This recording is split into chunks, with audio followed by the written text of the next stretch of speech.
take your seats, or you don't have to take your seats.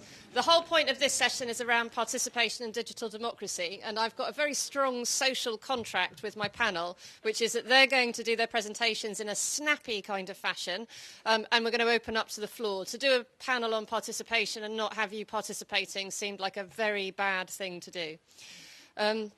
I just wanted to take a step back. So I'm Catherine Howe. I've actually not been working in Brussels for quite a while. I did quite a lot of work around European projects a few years ago, and actually did work on e-petitions. And it's quite interesting coming back into your Brussels bubble at this point. And I thought it might be useful to make a couple of observations as someone who spends a lot of time trying to build digital democracy infrastructure and change the way in which citizens and state work together.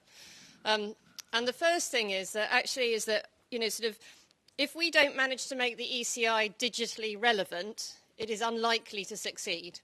And so actually to try and graft something onto 19th century technology, which has been given a little bit of digital in the 20th century, unless we make it relevant for the way in which we use technology in the 21st century, I worry that it won't have a future. The other thing is that I think we just need to accept the fact that mature bureaucracies resist participation from citizens because they're technocratic by nature. And that expertise has been a hard one. And I have to say, once again, coming back into the Brussels situation, is you have a very mature bureaucracy here. So there is a question, I think, which is how are you going to put enough energy into this conversation between citizens and real politics in order to be able to mitigate that maturity of bureaucracy? And the last thing is this is a point about running past the finish line, which is that the people who win races don't aim for the finishing line, they aim for the place after the finishing line. And I don't think that getting the ECI right is the end of the journey in terms of getting participation right for the European Union.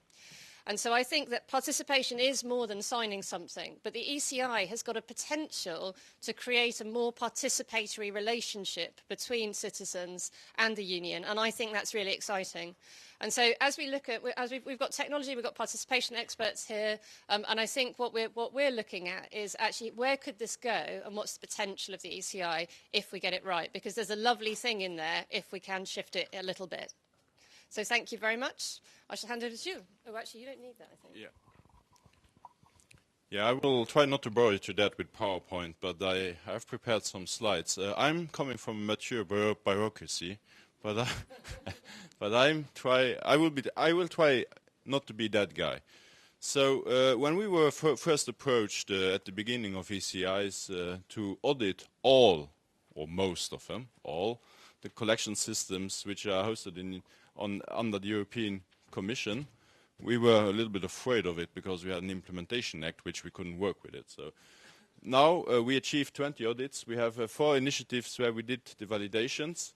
We even are into discussions with non-OCS collection systems, which I find really challenging because we have to audit them and see how we might to get them to work.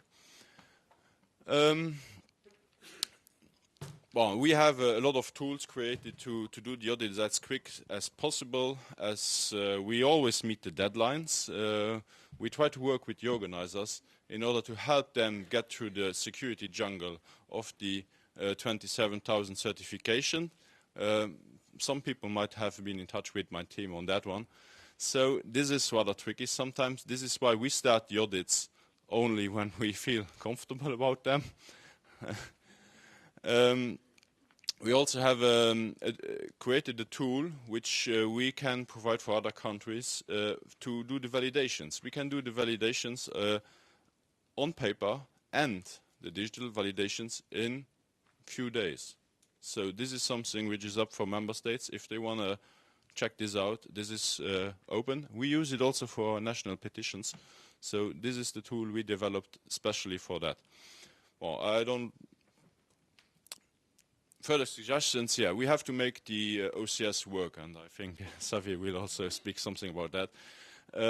In my opinion, we have to get it mobile. We have to let the organizers just do the campaigning, and we have to give them a tool which fulfills their needs. We have to optimize performance, of course.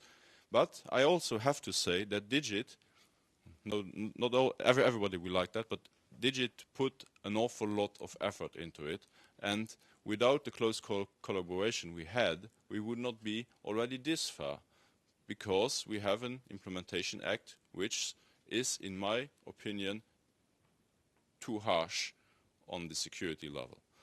So what can we do to solve it? In our opinion, as a member state, there's only one way to solve it.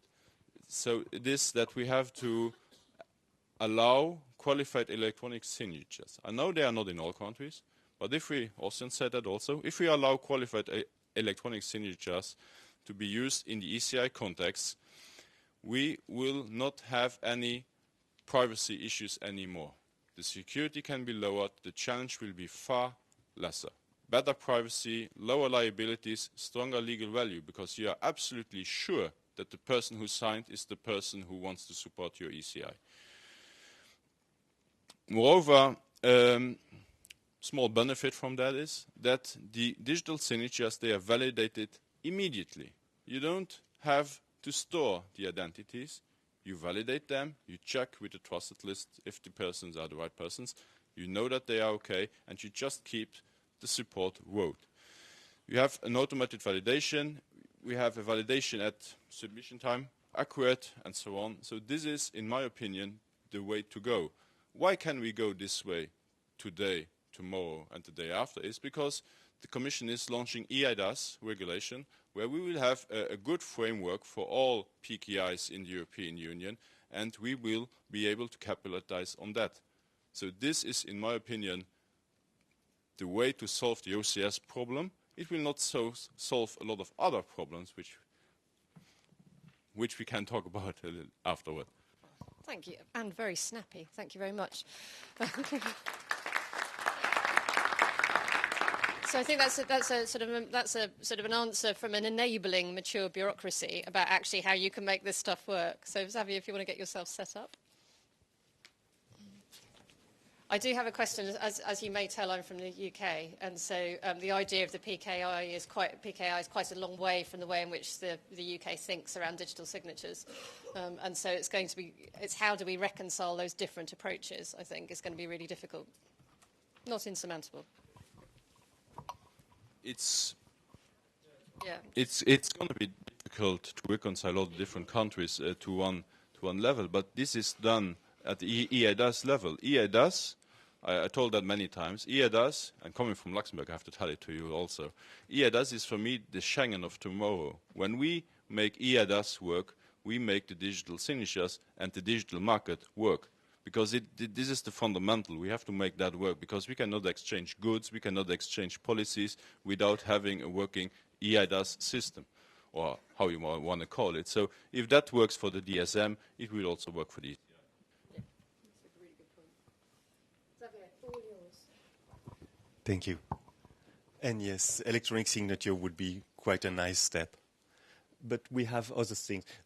By preparing that talk today, I was looking at some quotes, and one of them was from... Hello? Yes. One of them was from Sekovic, and it was about the fostering the debate and bringing Europe closer. And 3 years later, let's see how the tool helps.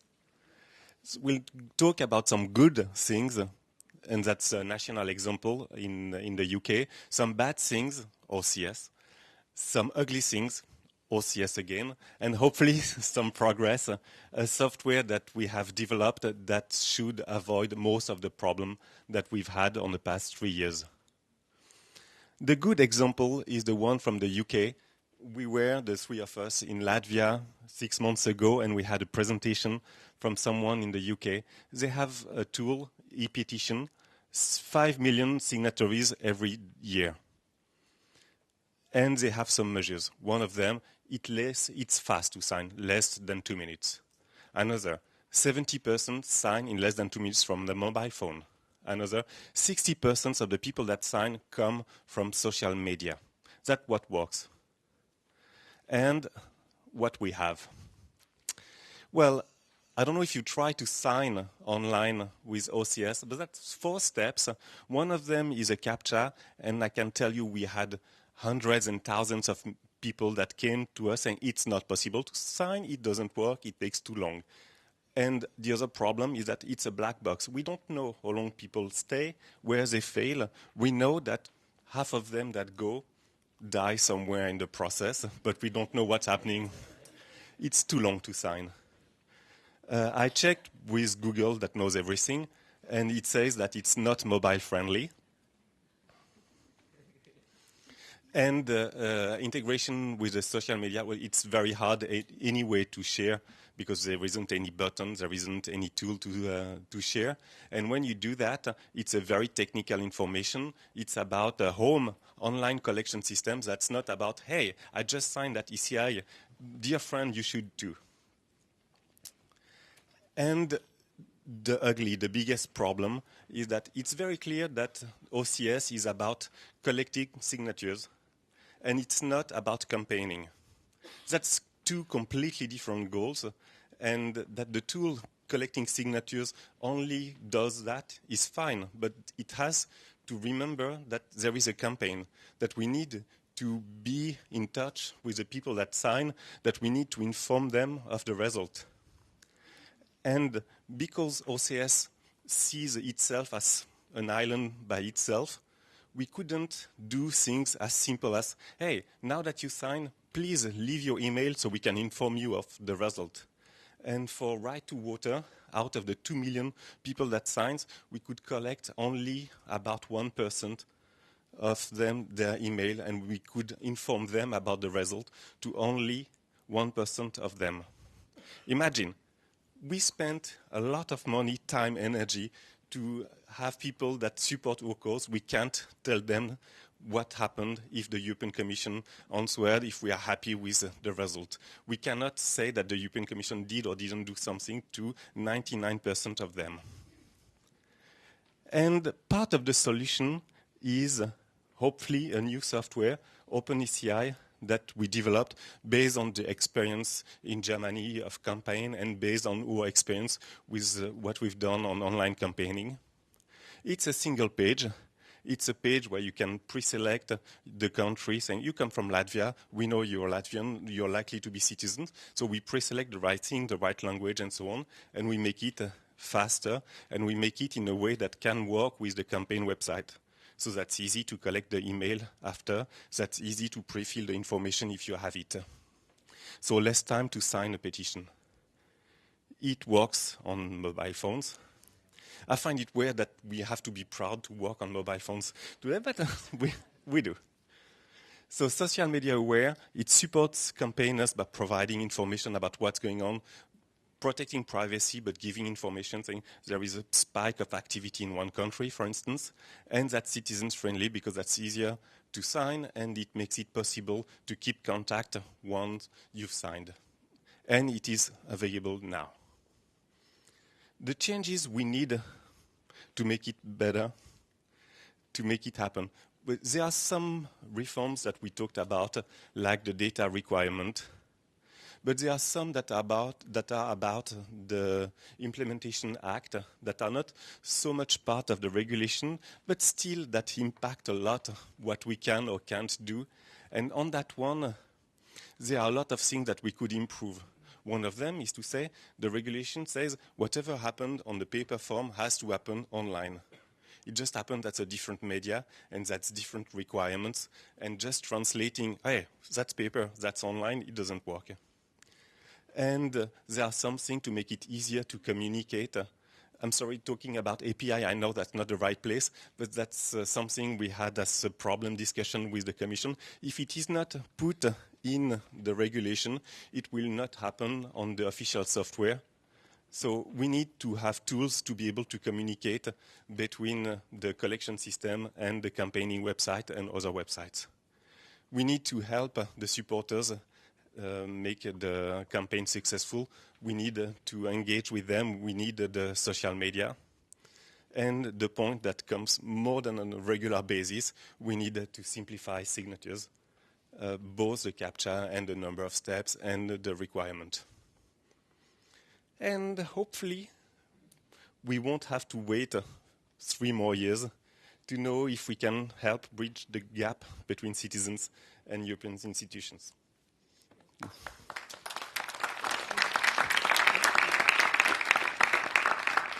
I think one of the things that comes through actually from both of your presentations is anybody who works with digital and network technology, your utter confusion at not doing user-centered design, which actually works for the end user.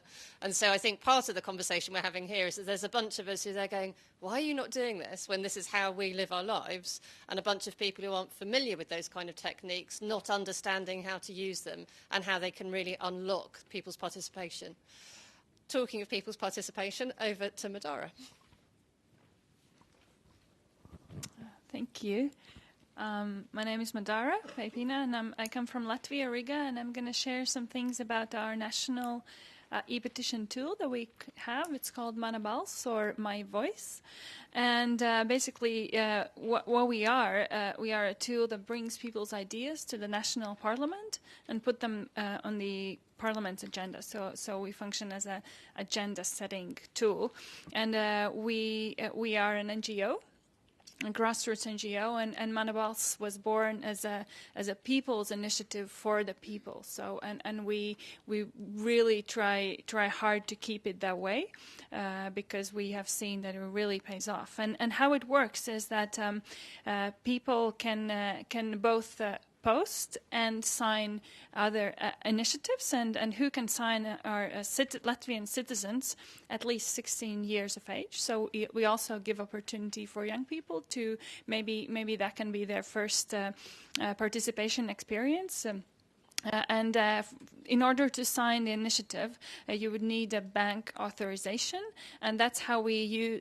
That's what we use to authorize all the users and to make sure that all the signatures are legitimate, that they can be checked afterwards by Parliament.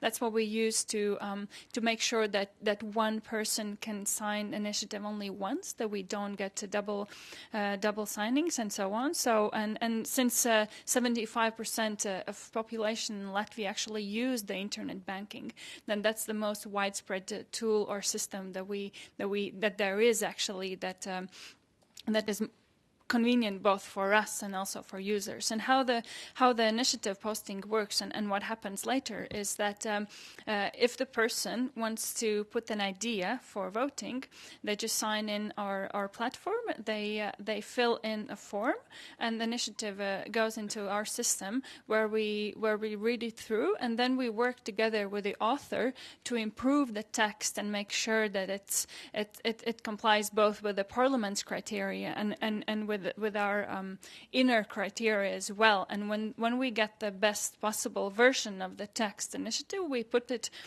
out for voting, and then the voting starts. And when it gets 10,000 signatures, then we, together with the author, we bring it to Parliament, both the actual text and also the signatures in electronic format. And then it's Parliament's job to make sure these signatures are legitimate. They send it to another agency to check it, and then it goes to one of the Parliament's commissions for content review, and that's where the discussion starts. The author is invited to the commission sitting. They discuss it. They invite experts. They discuss it again. Usually media are present and so on. It kind of like goes through the usual procedure, what happens in Parliament. And at the end, there needs to be both commission vote on the issue, and also it is being put before the big parliamentary sitting vote, and that's kind of the end line, and that's that would determine the result.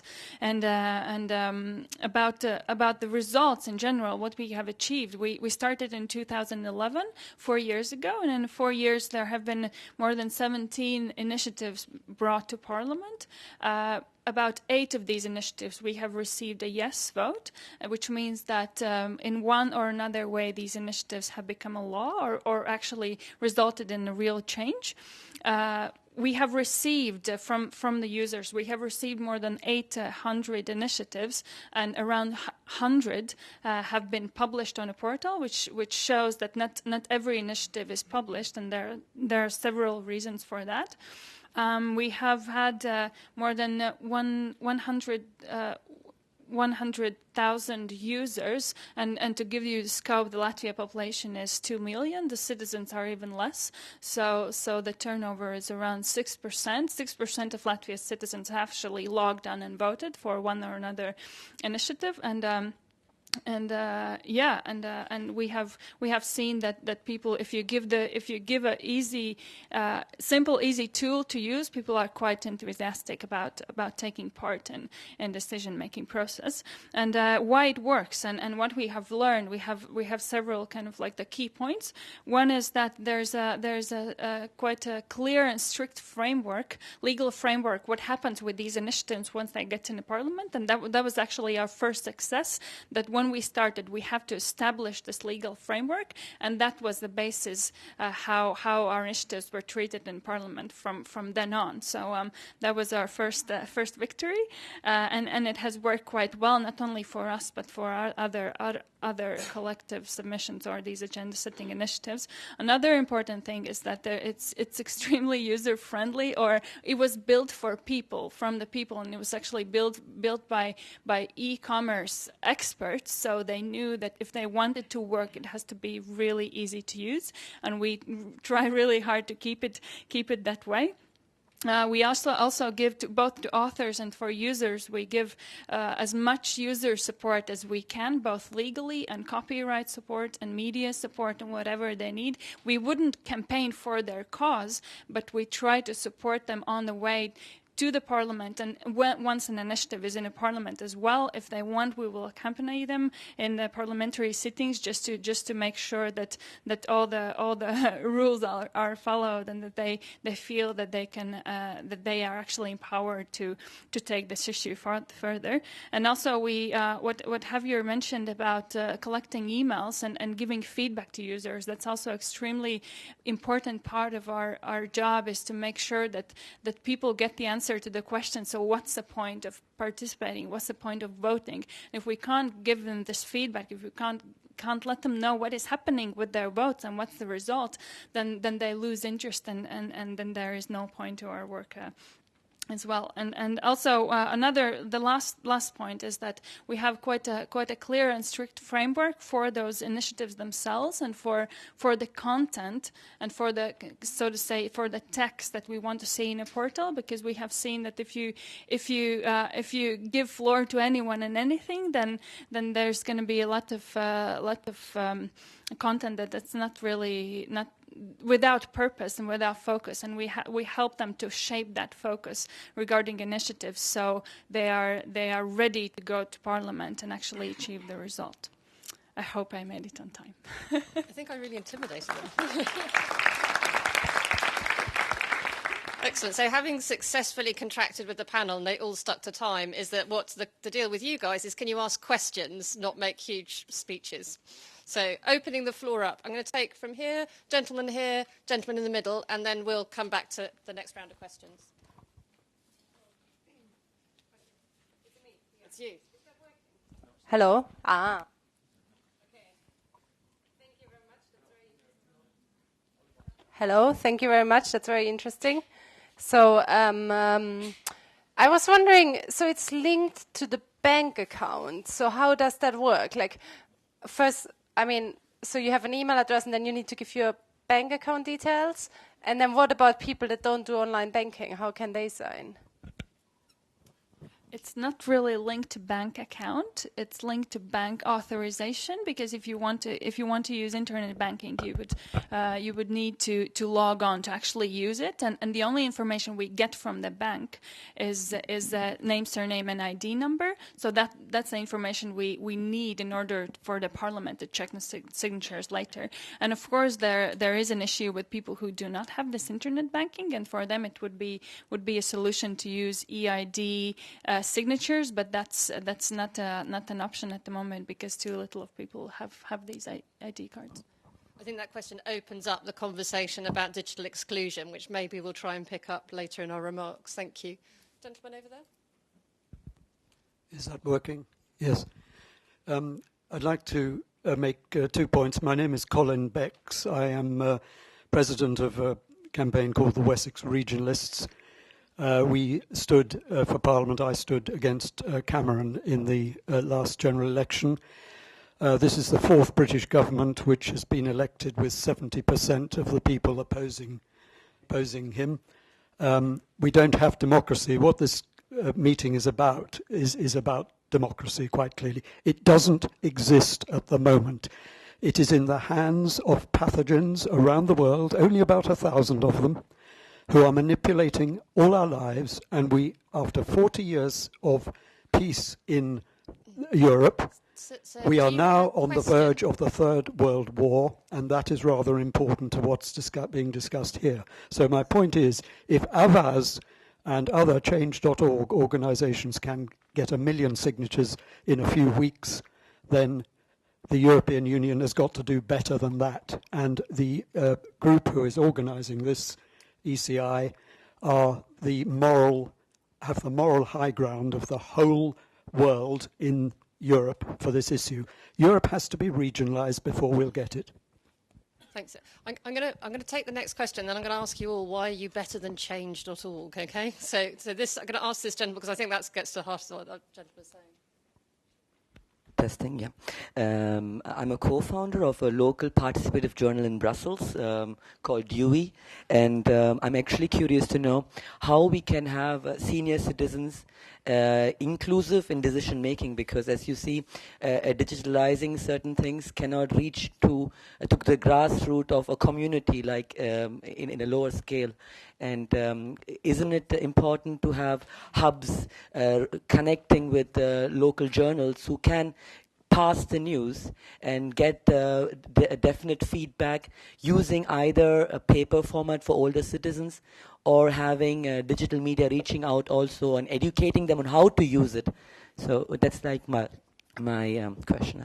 That's great. I think that ties up neatly, which is the question of inclusion, I think, about how do you make sure that the ECI works for a wide range of people. And secondly, I would like to ask everybody, why are you better than Change.org? So, why are you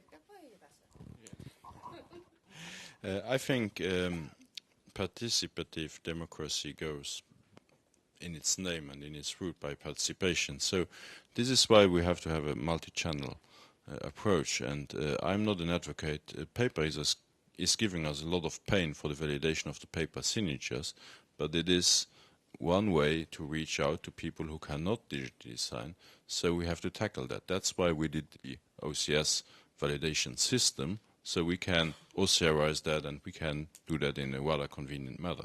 So we have to be multi-channel, but in order for it to work, there are two ingredients, in my opinion, which are really, really important. The one is give the ECI some real power, and as well on topics as results.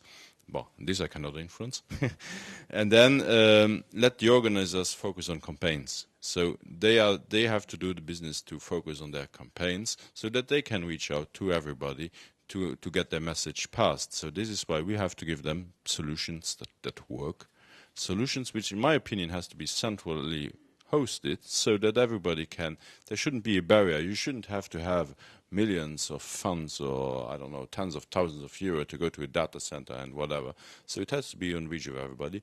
In my opinion, it should be centrally hosted by an organization, by the organization, the commission or somebody else, but it has to be one central solution.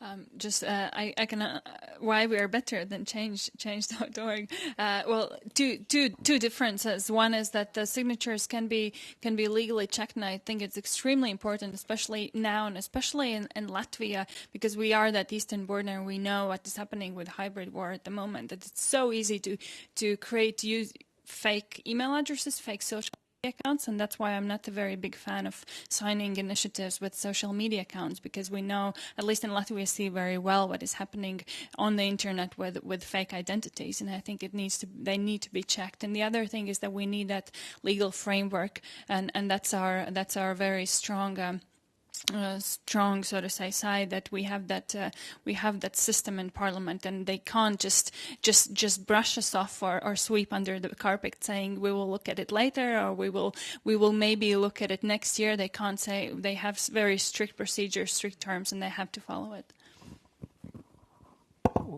Yes. So the difference between Avast and Change.org, that's not the same business. I cannot reuse any of the signatures I've collected for Right to Water because I will end up in jail if I do that. Change.org is going to resell your email for a few euros to whomever wanted. It's not the same business.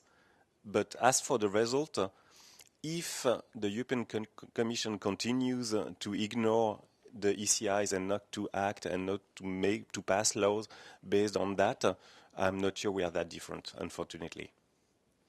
And about exclusion, inclusion, yes, there are a lot of interesting things happening in Latvia or Finland that you can use your bank to sign, electronic signatures in Estonia or Belgium.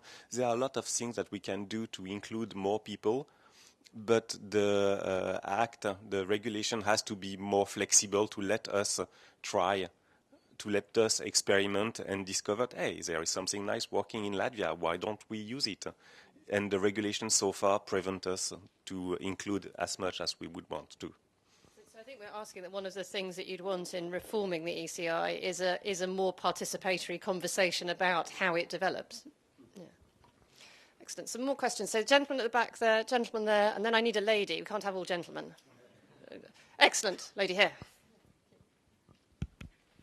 Okay, sorry to talk again, but I get excited with these discussions about participatory democracy. I wanted to confront the panel with one idea and to see what would be the reactions from member states, experts, and so on. So the idea... In a perfect world, I think neither member states, neither organizers should get the personal data of people who are signing. They don't need it, and it's dangerous and all that stuff, okay? In a perfect world, it should be as simple as possible.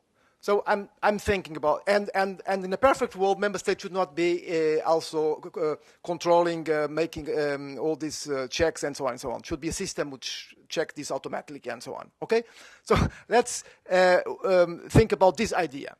So the idea would be, you get a number. You get a number of European citizens. A number who gets you an entry to participatory democracy.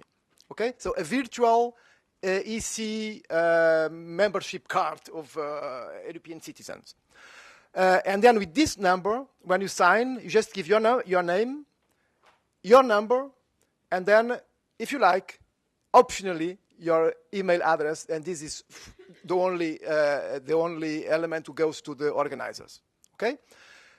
How this could work? Let's imagine a site, then you launch an initiative and so on, and then the people want to sign. But they don't have the number yet. Huh? So they will have, as you have in all internet sites, you have a link saying you need to get a number to sign. And then this number you will keep it and you can use it for any kind of other initiative. Okay? Then you click, and according to your nationality or whatever, you go to a secure website of the member state.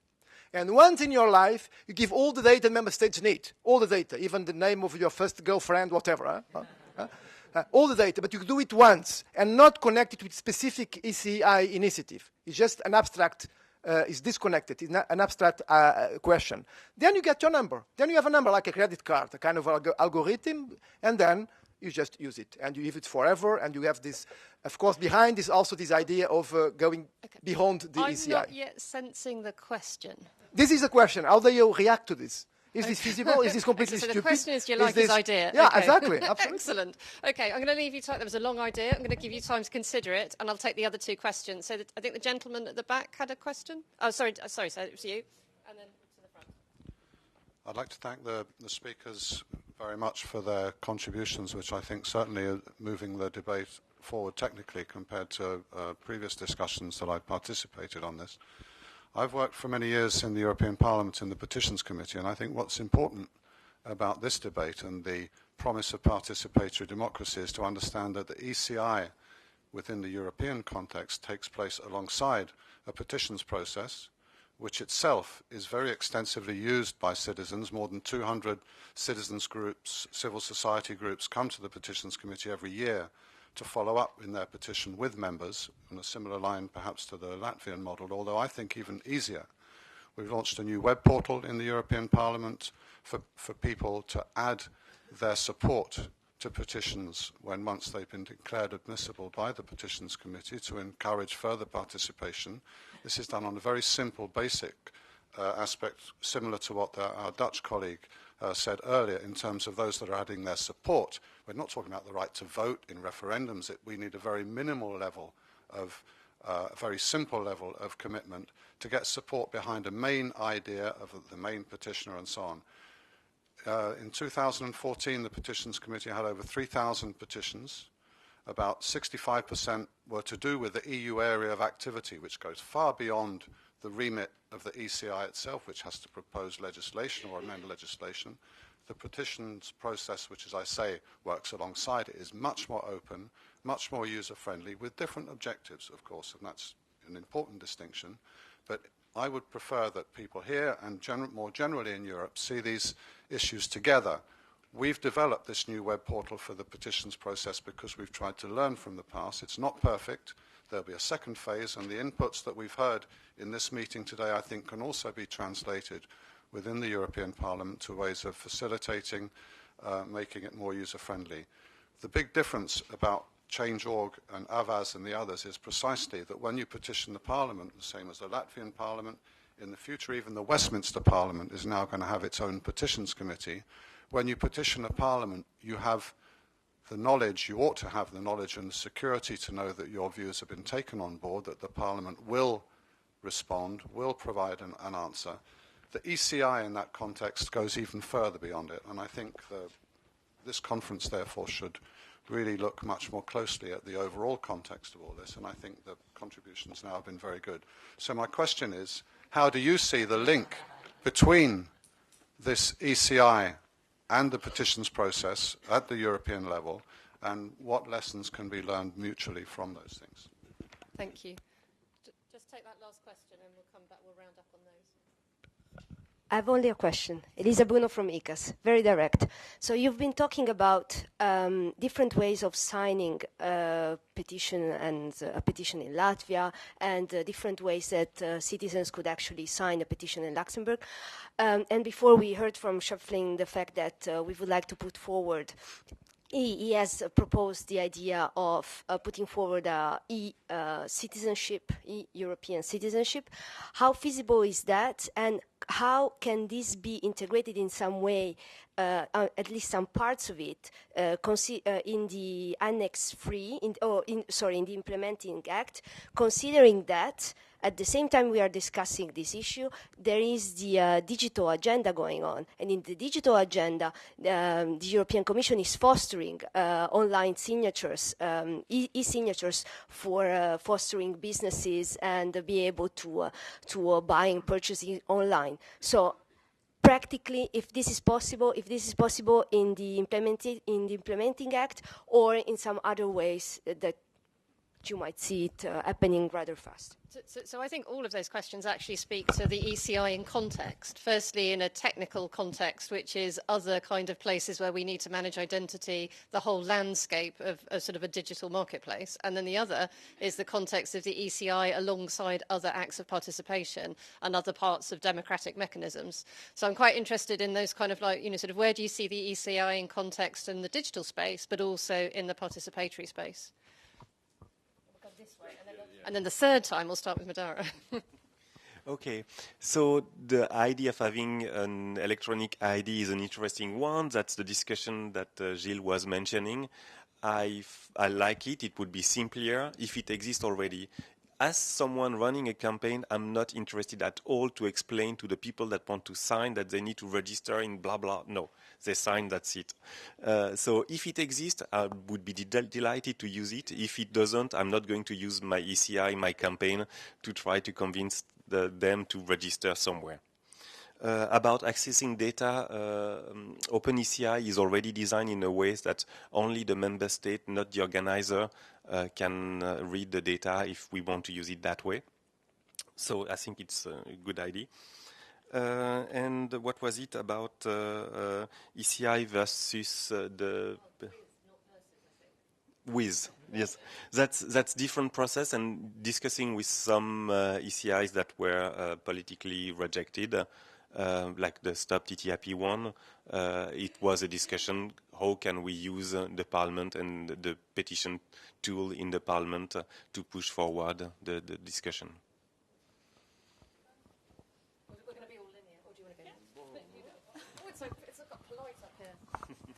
Yes, we are very politically correct. In my opinion, it goes between the e-petitions and between the ECI. How can we make it work together? This is an important subject. And today, I feel, as we only have one ECI running, there might be a little bit of a deterrent to use the ECI tool. So I don't know. So let's say that is. So then, how can we fix it? Is we have to see what we get out of it in proportion to what we have to put in. And if the efforts we have to put in on security levels, on data collected and so on is too big for the outcome, nobody will use it. So they will maybe come to petitions. So this is why, but this is not on my agenda. It has to have, we have to discuss about the power we want to give the ECIs, and then from that power, see the level of control we want to have to assume that the right people have really supported that. So if we get that balance, in my opinion, we have fixed the ECI.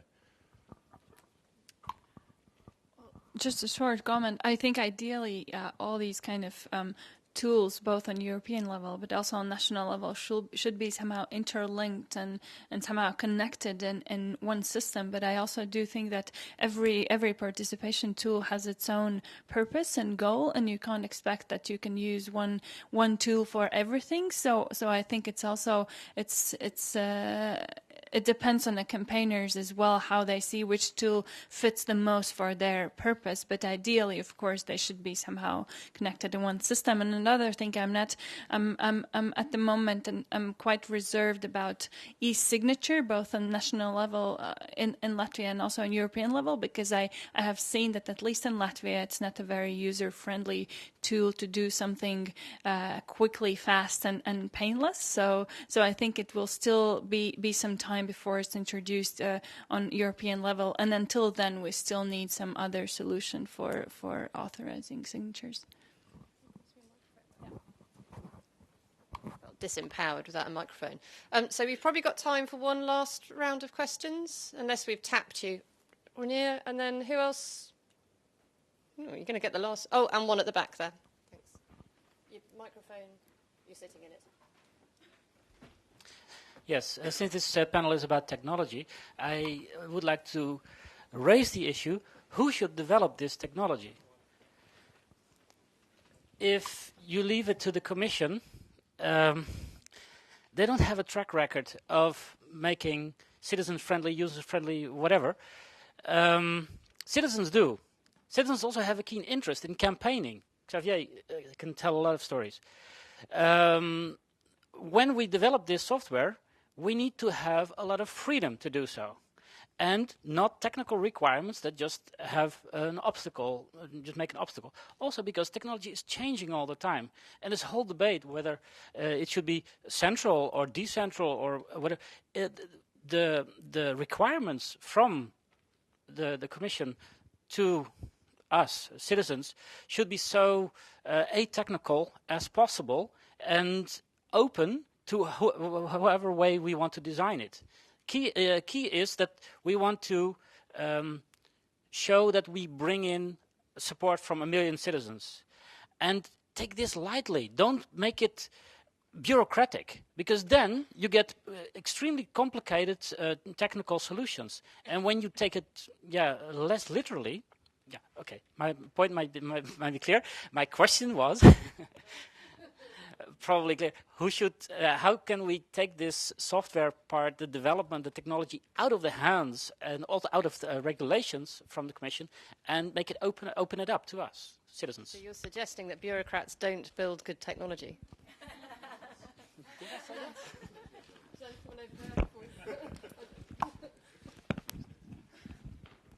Yes, my question, I am Jean-Paul Pinon from We Citizens in Belgium, and my question is about the effectiveness of the petitions. So it's a question more to Madara. You told that when there were 10,000 signatures, the proposal was passed to Parliament. Did I understand well that this is a legal regulation, so to handle a bit like in Europe? So then do you, of course, that's more comfortable than in some other states. Did you have an experience of petitions before such a regulation came into force? And could you compare then the level of participation from the citizens?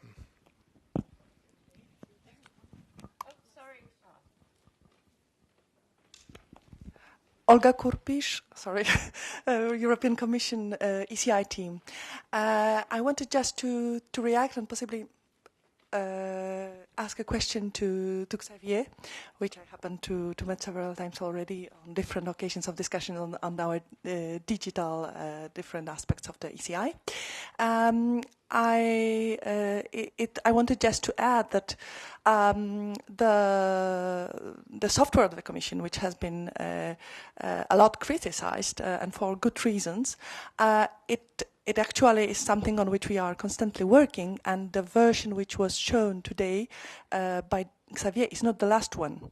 So there is a new version of this software which hopefully solves at least some of the problems which have been mentioned before, not those which are related to the legislative framework. So, for example, we do not allow in this software to collect the email addresses directly because they cannot, unfortunately, under the current legislative framework be collected.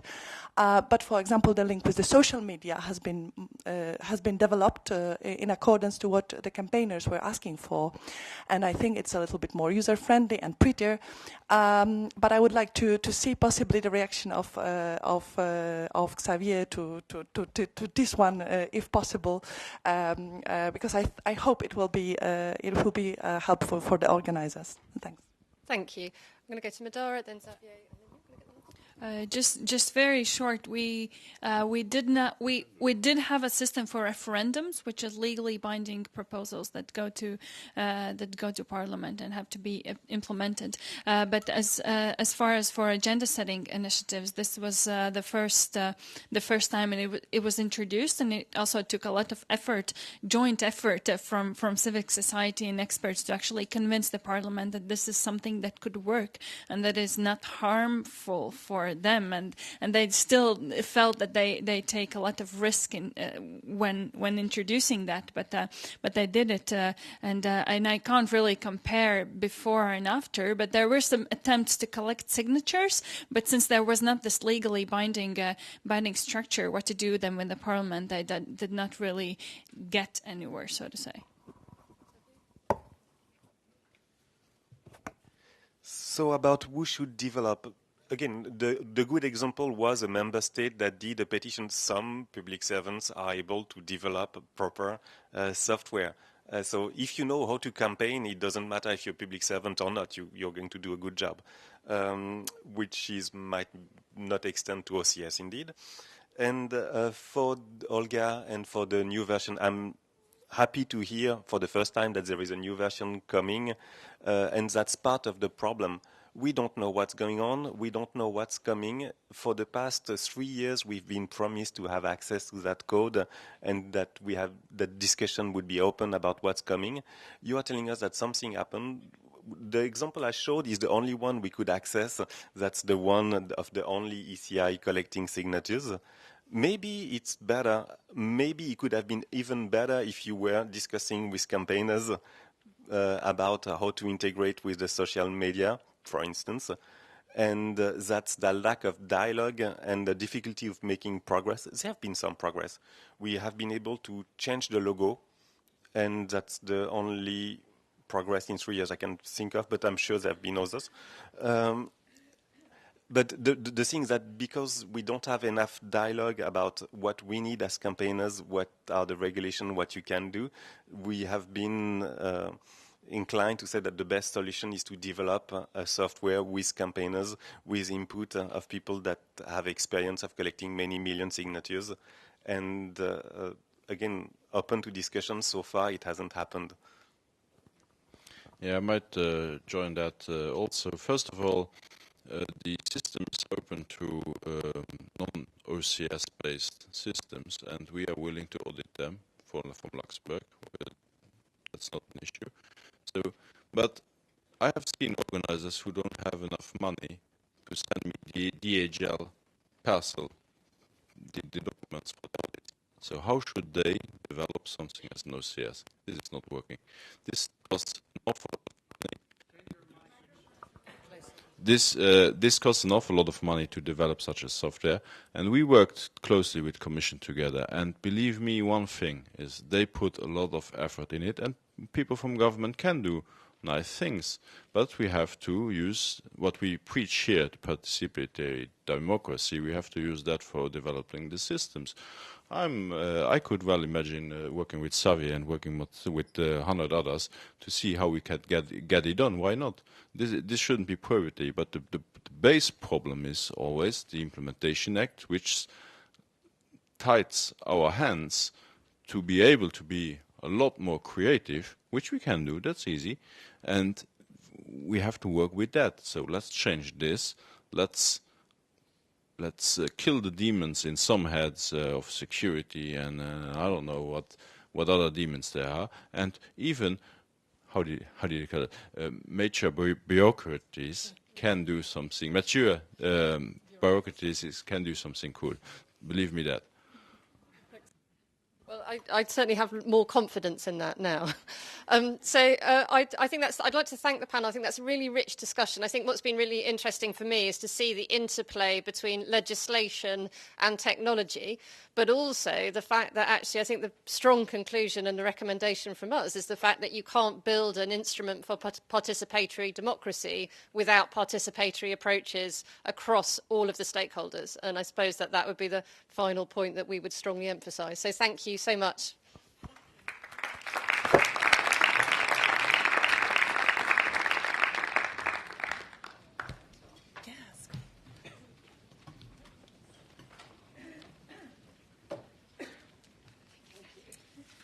Hi, so I'm Janice Thompson from the ECI campaign, and in this final section, what we're going to do is bring together all that was said this morning across the three panels, synthesize it, and draw some conclusions as to what this might mean for the future of the ECI.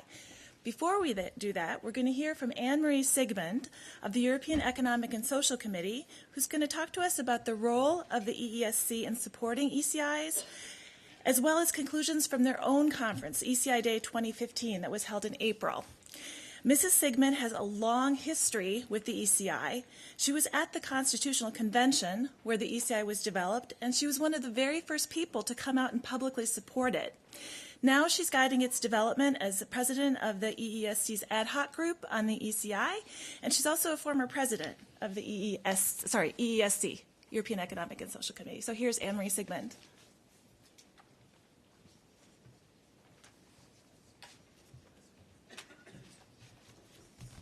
Thank you very much, Jane. I have to apologize that I have to leave very quick because we have at the same time our Civil Society Day in the ECI today. Let me present the role and the perception of the European Economic Committee in this context of the whole Article 11, in which the part 4 is a very important point.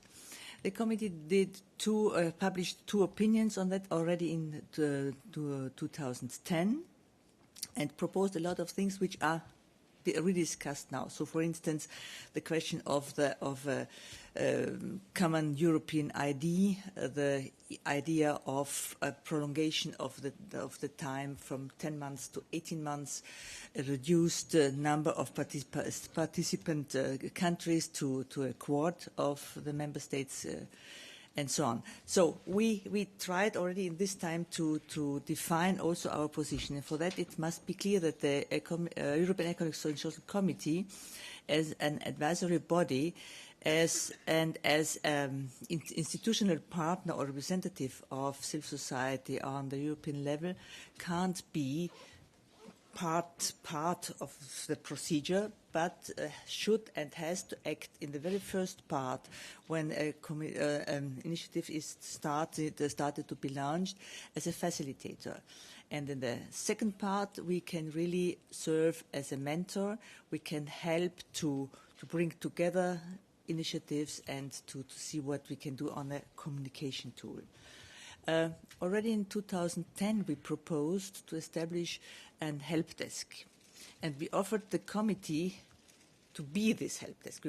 We saw the very reduced human resources within the Commission, and we really admired the head of unit in this time for his work, and we wanted to also propose a better interinstitutional cooperation on this point. A very first step for this help desk was our cooperation agreement with ECAS. We are now cooperating with ECAS within the ECI field and really avoiding to reinvent the wheel and really taking profit from the experience of ECAS and all the databases they have. What we offered now since 3 months, a translation of the application of the initiative. And I think this is one of the very first and very concrete steps which might be very useful in order to facilitate these first steps of a procedure. We fully agree that the procedure of the collectioning must be simplified, must be more user-friendly, must be unified. We will try to publish a new opinion with all those points which are now collected within the different meetings. One of the tools we also published already in 2010, you see them outside, that was the very first guide on the ECI. We did it together with Bruno Kaufmann, and this was the most successful brochure we ever did. 50,000 exemplars within whole Europe, and we had it in all languages of the European Union. The other point we published, and you see it also outside, is the passport. This passport concerns every measures of active citizenship, including ECI. One of the very first initiatives we did was the ECI Day. That's now this year the 4th one we organized. It was an event with a very high participation on the institutional level and a very, very high level on participants from the community of actors. We try also to give the floor to those initiatives who already have achieved a certain number of signatures. If they have a certain number of achieved a certain number of initiatives, they are invited to our plenary in order to present their initiative. And in the a little bit lower stage, we invite them to our competent sections so that they can discuss their items within the sections in our heart. We have 7 sections for different points. Finally, I would like really to underline one point which is sometimes forgotten, and for me it's important because I really see how high the frustration of people must be when they see they can't achieve that what they wanted to achieve. But they should not forget that even if they didn't achieve their target, they contributed to, for me, a very important point, that they contributed to the creation of a European public space. And I think this is, on the long run, a very, very important point. We should really repeat it to people when they didn't come to that what they wanted to do. Thank you very much, and I really am very sorry that I have to leave you in order to go back to the committee. Thank you very much.